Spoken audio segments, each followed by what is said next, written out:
اپنی آخری گھڑیوں میں ہے، آخری ساعات میں ہے، آخری ساعت میں جب اللہ تعالی سر کی آنکھوں کی موتیا نکال دے اور آنکھیں ٹھیک ہو جائیں تو آدمی کی نظر ٹھیک ہو جاتی ہے، آدمی کو مہلک چیزیں اور نفع کی چیزیں نظر آنے لگتی، اور اگر آنکھوں کے اندر موتیا ہو تو بس اوقات وہ مہلک اور نافع چیزوں کے درمیان فرق نہیں کر سکتا۔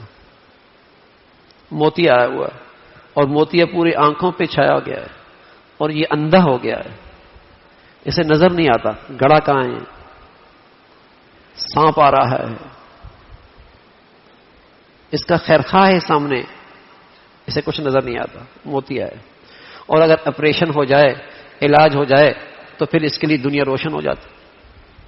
تو میرے عزیزو، رمضان جو آتا ہے یہ میرے دل کے موتیا کو نکالنے کے لیے آتا ہے۔ یہ رمضان جو آتا ہے میرے دل کی موتیوں کو نکالنے کے لیے آتا ہے۔ فَإِنَّهَا لَا تَعْمَى الْأَبْصَارُ وَلَكِنْ تَعْمَى الْقُلُوبُ، یہ آنکھوں کے اندھے نہیں ہیں، یہ دل کے اندھے ہو گئے ہیں۔ اللہ میاں کہہ رہا ہے دل میں بھی موتیا آتا ہے، دل میں بھی موتیا آتا ہے، اور دل کا موتیا اللہ کی نافرمانی ہے، گناہ ہے۔ یہ موتیا آ جاتا ہے تو آدمی کو اپنے نفع نقصان کا پتہ نہیں لگتا۔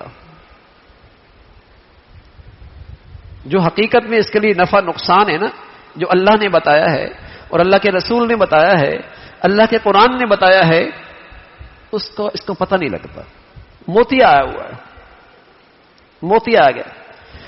تو رمضان اس لیے آتا ہے میرے عزیزو کہ یہ موتیا میرے دل کا صاف ہو جائے اور میرے کو دل کی نظر صحیح ہو جائے، نور بصیرت مل جائے، میری دل کی آنکھیں کھل جائیں۔ اس لیے کہ جب آدمی